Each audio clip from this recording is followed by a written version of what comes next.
Nintendo is a company you probably know about. It was founded in 1889 by a man named Fusahiro Yamauchi. Back then, Nintendo just sold a type of traditional Japanese handcrafted playing cards called Hanafuda cards. Even though gambling was illegal in Japan at that time, Hanafuda cards were tolerated by the government, leading to them becoming very popular in the country. However, this popularity led to them being used by the Yakuza for secret gambling, which scared many Hanafuda card producers away from the business. But Fusahiro Yamauchi was not scared away, and his business expanded to become one of the most successful Hanafuda card companies in Japan. In 1950, Fusahiro Yamauchi's great-grandson Hiroshi Yamauchi was recruited to serve as the president of the company, and he quickly made some big changes. One of his first executive decisions was to massively increase his presidential powers, giving himself tons of oversight over the company's actions and products. A lot of Nintendo's employees weren't happy with this 21-year-old Nepo baby coming into their company and telling them how to do things, which soon led to a strike. Yamauchi responded by firing the dissatisfied employees, and the changes kept coming. In 1953, Nintendo started mass-producing plastic playing cards, the first time that had been done in Japan. In 1959, the company partnered with Disney and released playing cards with Disney characters on it. And around this time, in response to financial pressures, Nintendo broadened their product line and began manufacturing a wider variety of toys. These decisions were the start of Nintendo's transition into the squeaky clean family brand that we know and fear them as today. I mean, they weren't all the way there yet. The company still ran Japanese sex hotels and sold nude Marilyn Monroe playing cards, but they were on their way. In the 70s, Yamauchi hoped to modernize his company's games, and he took notice of the burgeoning video game market. He didn't really care about or even play video games. That's nerd shit, he'd probably say. However, he was a very competent businessman and could see that there was a shit ton of money to be made in the world of video games. Nintendo began prioritizing the development of game consoles, starting with the release of the Color TV game in 1977. Through the 80s, Nintendo massively expanded their influence, scoring massive hits, including the NES and the games Donkey Kong, The Legend of Zelda, and Super Mario Bros. These successes put Nintendo on the map, and since then, Nintendo has released many of the best-selling and most iconic video game consoles and games in history, and it has grown into a $50 billion colossus. It's a company that has spent over 100 years slowly and then rapidly accruing power and wealth. They represent the interests of some of the most powerful people in the world, with much of the company's stock being owned by massive investment banks like BlackRock. Also, the Saudi Arabian government, who as of last year owns over 8% of the company's stock, making them Nintendo's biggest outside shareholder. That was news to me. I wonder if Mohammed bin Salman likes Animal Crossing. The point is, Nintendo is pretty damn powerful, and they are as powerful as they are litigious. Nintendo is extremely protective of their intellectual property and has developed a reputation for very aggressively responding to perceived copyright violations. In my opinion, sometimes a little too aggressively. Like how aggressively they've shut down so many fan games, or how aggressively they enforce their trademark, even one time shutting down a mental health charity drive in honor of the YouTuber Etika, who tragically took his own life in 2019. The reason they were shut down was because the organizer was selling custom fake Joy-Cons with the logo to Etika's channel on them. Nintendo has made itself very clear. If you infringe on their intellectual property, they will kill you. Which brings us to 2009, when Nintendo encountered a new enemy. On the other side of the world, a Californian man named Matthew Storman began uploading pirated Nintendo games onto a website called ROMUniverse. The history of ROMUniverse and its founder, Matthew Storman, is obviously a lot less well covered than the history of Nintendo. ROMUniverse was a website which allowed people to download pirated copies of movies, ebooks, and games, including Nintendo games. These could be downloaded in the form of ROMs, which are copies of a game's software that can be played on video game emulators. As you can imagine, Nintendo was not happy with their games being pirated.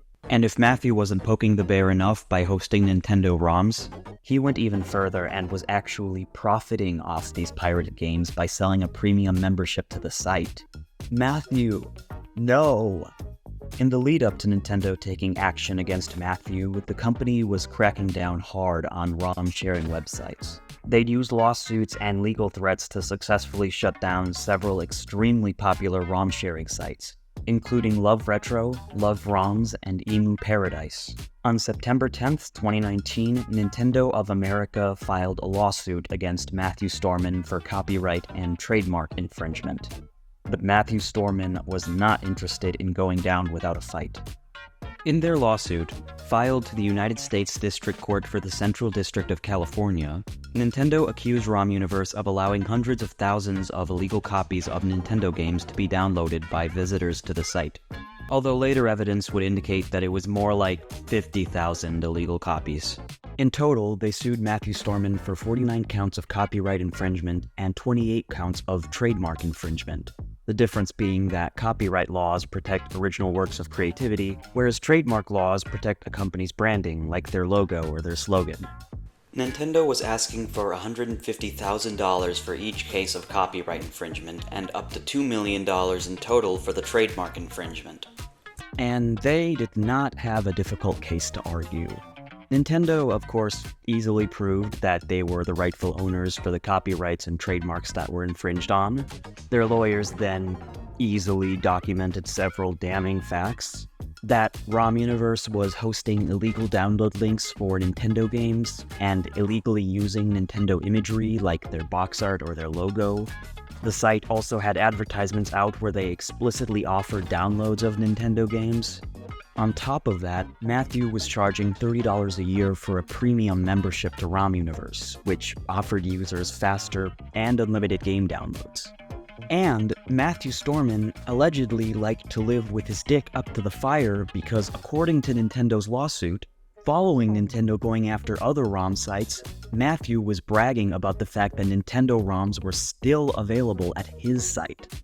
Nintendo had a solid case against Matthew Storman, enough to take down a formidable opponent. Unfortunately for him, Matthew Storman was not that. Matthew decided that instead of hiring a lawyer, he would represent himself in court. Probably not the right call. He defended himself by claiming that he had never uploaded any of the files onto ROMUniverse, a statement which was directly contradicted by claims he'd made in his own deposition. He claimed that his website was recognized as having service provider status. This is a provision in the DMCA, the United States reigning copyright law, that allows website hosts to avoid liability for copyright infringement, as long as they didn't know that their website was hosting the copyrighted material and they didn't financially benefit from said material. However, Matthew didn't provide any evidence that his website was recognized as a service provider, or any evidence that he met any of the qualifications to be a service provider or complied at all with the DMCA. In fact, Matthew didn't directly reference the DMCA in his defense at all. He had brought a water gun to a nuclear bomb fight, and he was gonna pay deeply for it. When the trial ended, court sided with Nintendo on all 77 counts of copyright and trademark infringement. Matthew was personally fined $2.1 million, which he would pay in increments of $50 per month for 3,500 years, or for the rest of his life, whichever comes first. Before I really get into my thoughts on this case, there's one thing that needs to be said about it. Matthew Storman is absolutely guilty of copyright and trademark infringement. Regardless of what you think about the US's intellectual property laws, this wasn't a miscarriage of justice. Matthew Storman absolutely did not have legal permission to be profiting off his catalog of stolen Nintendo games. And it doesn't help that some of the decisions he made during the trial would make you think that he was secretly in bed with Nintendo's lawyers. Matthew Storman broke the law, and legally, Nintendo had every justification to go after him. And these intellectual property laws are important. They allow artists to maintain ownership of their original creations. If you want to see the importance of intellectual property law in action, check out Bill Watterson, creator of Calvin and Hobbes, who has always been deeply opposed to Calvin and Hobbes being merchandised. And if you know Calvin and Hobbes, that makes a lot of sense. Bill Watterson was always super clear about his complete disapproval with how overly commercialized the world is. It's good that he has legal recourse if his intellectual property is infringed on, because it would suck if, against his wishes, companies were allowed to get rich selling t-shirts with Calvin's face on them, or putting Hobbes in their health insurance ads, or anything else like that. Those people who sell the unlicensed Calvin peeing decals are lucky that Bill Watterson is a pretty chill guy, because he would be well within his rights to shut that down. So clearly, copyright law serves a purpose. But $2.1 million seems like a lot of money. Matthew was fined $35,000 for each of the 49 acts of copyright infringement, with roughly $14,000 extra for each of the 28 cases of trademark infringement. Nintendo estimated that they lost between $1 million and $3 million because of Matthew's piracy. This number coming from the fact that about 50,000 copies of Nintendo games were downloaded, costing between $20 and $60 each. That doesn't sound right to me, since a ton of the people who downloaded pirated copies would not have paid full price for the game, but let's take that number at face value. Nintendo is totally right when they say that Matthew probably cost them a chunk of money, but there are extenuating circumstances I wish our legal system considered. For starters, sites like ROMUniverse serve a genuine public service, at least if you're someone who values game preservation. In another video I made about the problems with game preservation today, I talked a bit about the ways Nintendo has been hostile to game preservation efforts. Nintendo has created a lot of artificial scarcity for their consoles' games, sometimes as a deliberate financial decision, like how Nintendo used to sell copies of their classic games, until they realized they could make a lot more money if they instead only allowed you to play these classic games by buying a Nintendo Switch Online membership. Sometimes it's just out of indifference. Fans of the Mother series have been begging Nintendo to release an English translation of Mother 3 for years, but they haven't. Unless you speak Japanese, there is no legal copy of Mother 3 out there for you. Piracy, whether or not it's legal, can become the only way of spreading or preserving the hard work and passion of an entire team of game developers. So until Nintendo becomes a little less hostile to the preservation efforts, I just don't understand why I should be scandalized by what Matthew Storman did. And I don't understand why the financial consequences for Matthew Storman's actions had to be so severe. Like I said, I get that it's important for Nintendo's copyright and trademark claims to be respected, but do you know what else is important? Proportionality. When people are punished for crimes, the punishment should be proportional to the severity of the crime. Even if we assume the worst, that Matthew cost Nintendo $3 million plus, it's not the same thing as if that much was stolen from one person. Nintendo is an extremely wealthy business and can swallow that cost much easier than almost any individual could. Back in 2009, the European Union fined Nintendo the equivalent of $158 million for anti-competitive practices, a fine which Nintendo was clearly able to weather without too much difficulty. Matthew Storman, on the other hand, is just some guy. According to him, he only made about $30,000 in the last year of the site's operation. Otherwise, he was unemployed and living on food stamps. I just don't agree that fining this rando $2 million is a punishment proportional to the damage he caused, especially when you consider how abstract the damages Nintendo suffered are. And a lot of Nintendo's IP lawsuits feel this lopsided. A year after Nintendo's lawsuit against Storman, they would sue a game hacker and vendor named Gary Bowser for $10 million. And that's in addition to other fines he faced and a sentence of over a year in prison. Gary Bowser, too, was just some guy. One of the main reasons he claimed that he pled guilty was because he didn't have the time and money to fight the charges. He's also claimed that since his release from prison, he's struggled to pay for electricity, food, or medical treatments for his mobility issues. Nintendo's lawsuits start to feel like tactical airstrikes, just obliterating anyone who dares steal from their immense wealth. Our justice system does not seem interested in protecting random people from the whims of megacorporations.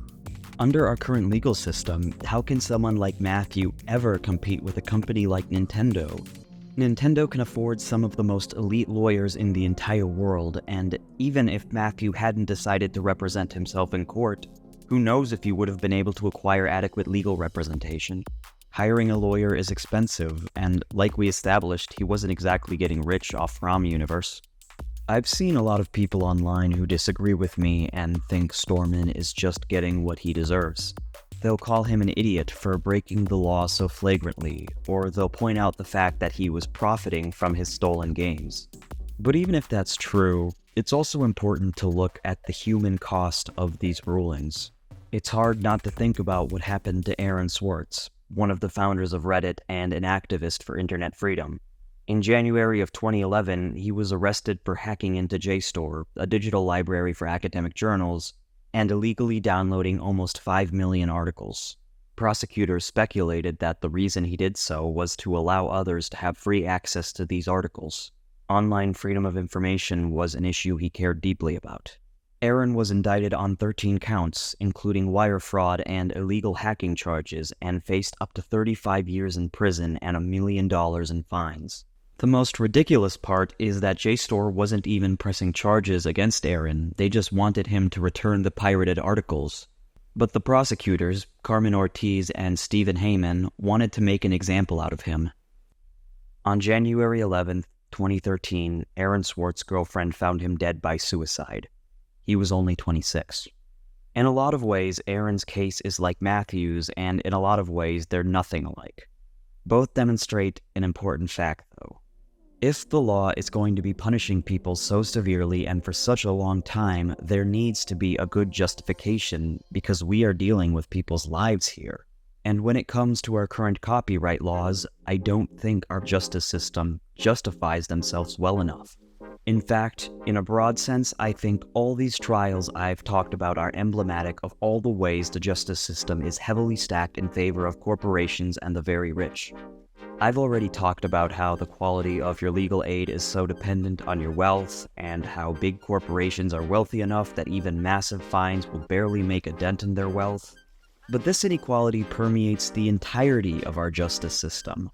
Corporations can use lobbyists to influence how copyright laws are written, and then use the best lawyers in the world to smash anyone who violates these laws to pieces. Top to bottom, the system is rigged to be as forgiving as possible to those who already have money, and as unforgiving as possible to those who don't. So I disagree with the people who say that Matthew Stormin should have just followed the law if he didn't want to face such severe consequences. Until our justice system works for all of us, I just don't see how fining him $2 million helps anyone but Nintendo. It's hard to find a definitive ending to the story of Matthew Stormin and ROMUniverse. You can find articles after the trial about him threatening to reopen the site. Later, a judge ordered him to destroy all his pirated Nintendo games, and prohibited him from distributing, selling, or even playing any pirated Nintendo games. Last I heard of him, Nintendo was having a tough time getting Matthew Stormin to pay even his first month of the penalty, and then he disappears from the news, so we can only guess what happens to him next. I'm just gonna go ahead and show my bias here. I hope he pays as little as he can get away with paying, and that's because I just don't see how this judgment helps society. Human society requires a lot of cooperation and trust. Most of us probably agree that punishing people when they break the law serves a pretty important social role. It gives people a motivation to not commit crimes. Like I said, a lot of people online were mostly just clowning on Matthew for being so reckless with his copyright infringement. In the minds of these people, Matthew Stormin had uncooperatively broken the unspoken social contract that says that stealing someone's intellectual property is wrong. And these people trust that our institutions will punish this infraction in a way that is fair. But time and time again, what we've seen is that these institutions can't really be trusted to do that. That oftentimes, the severity of the punishment for a crime is directly proportional to how rich the victim is. This social contract starts to feel less like a means of fostering cooperation and more like society-wide indentured servitude. If you disagree with me, if you think the courts were completely justified in making Matthew pay $2 million for his offenses, feel free to let me know why. But honestly, I feel pretty confident in my convictions that this is just not the way that our justice system should be running. Not if we want to build a world that serves everyone's interests. This is true in America, where this court case took place, but it's also absolutely true worldwide. And I realize that I've been being super vague this entire video. I've been lobbing accusations against abstract concepts like the justice system or society. The reason I can't really get into specifics as to how to fix this problem is that I have literally no idea where to even begin. Every single problem I've talked about today is sloppily knotted together with a million other problems. How do you even begin to iron out the inequalities in our justice system when those inequalities are completely fundamental to it? So if anything comes from this video, I'd really like to remind people to be suspicious of every law, every fine, every one of the other tools that human societies use to maintain their structure. Never just assume that the institutions that run our country are creating their rules with the good of all of us in mind. Because these institutions can bend under pressure, and Nintendo, a company with billions of dollars, a company largely owned by the Saudi Arabian monarchy, a company that has had the cutthroat ambition to collaborate with Disney and the fucking Yakuza since even their early days, they can lay some pretty heavy pressure if they want to.